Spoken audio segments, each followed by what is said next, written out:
this week has totally just crept up on me because not only do we have the new consoles being released, but holy hell, tomorrow is an incredible day of brand new game releases. I've been talking about quite a bit how October was a little bit light compared to Octobers of the past. Obviously, we're in this pandemic era, so I don't hold it against any developers, but tomorrow, Jesus, we got a lot of great games coming out tomorrow. So let's go over all of them. I believe I've got a total of 6 games I want to highlight. All of these are out tomorrow, so let's get right into it. And first of all, obviously, Assassin's Creed Valhalla is out tomorrow. The reviews are coming in right now. I believe I saw IGN giving it an 8 out of 10.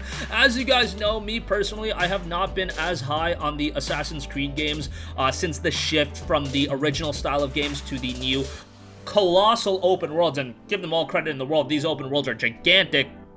But from that to the Origins, you know, Odyssey, and now Valhalla. However, the setting of Valhalla has me so compelled, and I don't know if I should believe Ubisoft interviews and everything like that, but they said it's gonna be a little bit less grindy, so I'm excited for the game at the same time. IGN gave it an 8, but now I'm looking at the Metacritic score, 85 on Metacritic, a very, very respectable review score here, so hopefully this is one that really gets me back into Assassin's Creed. I ended up using Target's buy 2 get 1 free, so I'll be getting Assassin's Creed Valhalla alongside Call of Duty Cold War as well as Godfall. And Assassin's Creed Valhalla was the freebie that I'm getting of the 3, so yeah, let's just have it be known I'm not spending money on the game, so hoping for the best out of this one.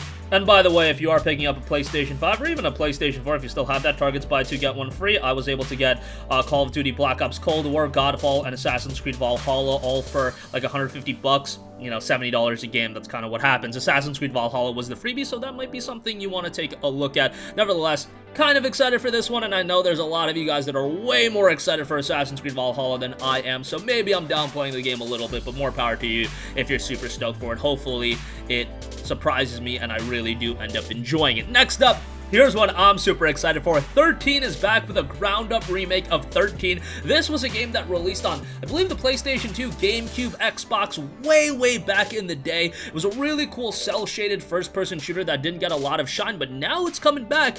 And yeah, this is one remake that I was not expecting, but if you have never played the game, definitely keep this on your radar. Maybe you don't want to pay a full price for it because I believe it's releasing at $49.99, so that's kind of a steep price point to pay.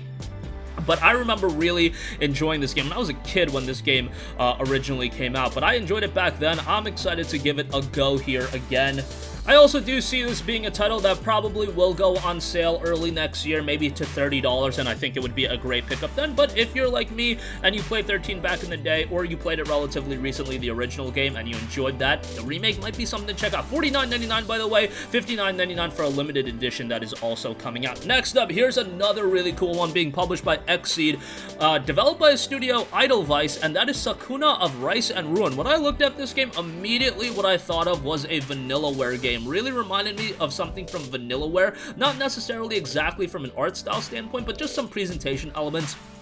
And the game notes, discover the true power of Rice and Sakuna of Rice and Ruin, take on hordes of demons in side-scrolling combat to reclaim the land as Sakuna, a spoiled harvest goddess banished to a dangerous island, then return to your mountain village and tend to a field of glorious rice. A little bit, you know, charming in that sense. The game's key features note, refine a side-scrolling platforming action, using farm tools as weapons, chain together quick, heavy, and special attacks to take down demonic beasts while mastering the magical divine raiment will be essential to grapple distant platforms, evade danger, and overcome powerful enemies. The game also notes detailed 3D simulation style gameplay. Learn the ancient art of agriculture by following detailed steps from planting to harvesting to cultivating the perfect crop. As a harvest goddess, Sakuna's strength grows with each rice crop, with attributes such as aesthetic and flavor directly correlating to her combat abilities. Creating a home in the wilderness, Sakuna's mortal companions make weapons, armors, and meals for her using the materials and ingredients she gathers on her adventures, and completing quests for them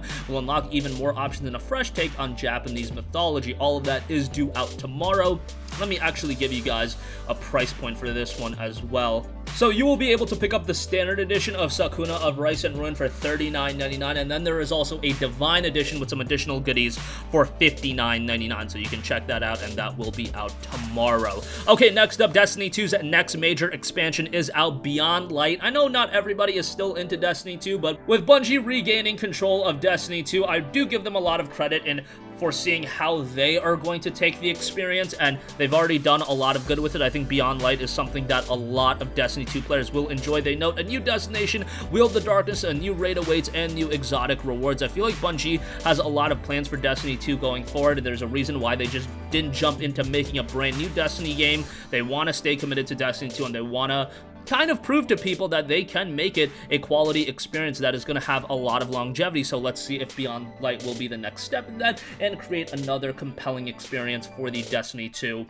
overarching narrative. We'll see how that turns out when it drops November 10th tomorrow. Next up, one that I am incredibly excited for. You guys always meme on me for talking about Yakuza all the time, but Yakuza Like a Dragon is out tomorrow, and I know this is completely turning the Yakuza franchise on its head. This is a turn-based RPG, more reminiscent of a Japanese RPG than it is the typical combat fighting game that is Yakuza. But guess what? We've had 7 Yakuza games: Yakuza 0, Yakuza 1, 2, 3, 4, 5, 6. If you want to throw Judgment in there, I can see that as well. I am sure the studio that is behind Yakuza wants to try something different. They want to innovate. They want to take the franchise in a different direction. I'm sorry, if you were one of those people that were working on Yakuza for this long and you create a similar experience every time out of the gate, you probably want to try to reinvent the wheels a little bit. You probably want to, as an artist, as a developer, get better and hone your craft. How are you going to do that? Well, you need to create something completely new, and that is what they're doing with Yakuza Like a Dragon. So far, the reviews are coming in,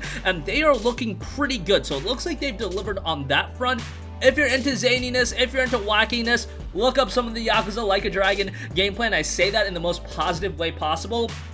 This game has some goofiness, but it's the funniest kind of goofiness, and that makes me even more excited for the game. Out tomorrow, really stoked to check this one out, and this might also be a good starting point for those of you that are looking to get into the franchise. Obviously a little bit different, so maybe that'll even compel you as well. Lastly, I do want to note that Planet Coaster will finally be hitting consoles tomorrow with Planet Coaster Console Edition. This has been one of the standouts on PC for many, many years. It came out back in like 2016 on PC, 84 on Metacritic, very positive reception on Steam, 34,000 user reviews, 89% of those reviews are positive. Interested to see how this makes a transition to the PlayStation 4, because obviously this is a game that is very much catered towards the keyboard and mouse control, so how they implement that with DualShock 4, I'm sure they're going to do a pretty good job. We've seen some of those PC-centric titles make very smooth transition to PlayStation this generation. While they might not be as smooth, they work pretty well with DualShock 4. Obviously, the ideal experience is probably going to be with a keyboard and mouse on PC, but look, if you can make it efficient, if you can make it at least working, and you can play the game and the controls aren't completely botched, it's gonna be fine. Some people want to play all their games on consoles, and hey, more power to them. Planet Coaster arriving to PS4, that's something that I think is relatively exciting. And that's gonna conclude this video. Again, I think tomorrow is one of the most stacked days of new game releases. Obviously, it's gonna get outpaced by the 12th, because that's when the PlayStation 5 drops, and we're gonna get a bevy of new games come that day. But as far as a standalone day, man, November 10th, you got some great titles: Assassin's Creed Valhalla, 13, Sakuna of Rise and Ruin, Destiny 2 Beyond Light, you've got Yakuza Like a Dragon, and you've got Planet Coaster. Not only do you have an abundance of, anticipated titles, you've also got a lot of variety. A lot of these games are very much different from one another, so that's exciting as well. That's going to conclude this video. Sound off with all of your thoughts in the comments section down below. Thank you for watching, and goodbye. Hey guys, we hope you enjoyed the video, and if you did, make sure to hit the subscribe button, and if you're already subscribed, do us a favor and hit the bell icon. This way you'll be notified whenever we post a new video. That's the best way to keep up with all of our uploads, and we usually try to upload 2 videos a day. And with the bell icon hit, you'll be notified whenever we do upload a video. As always, thanks for watching.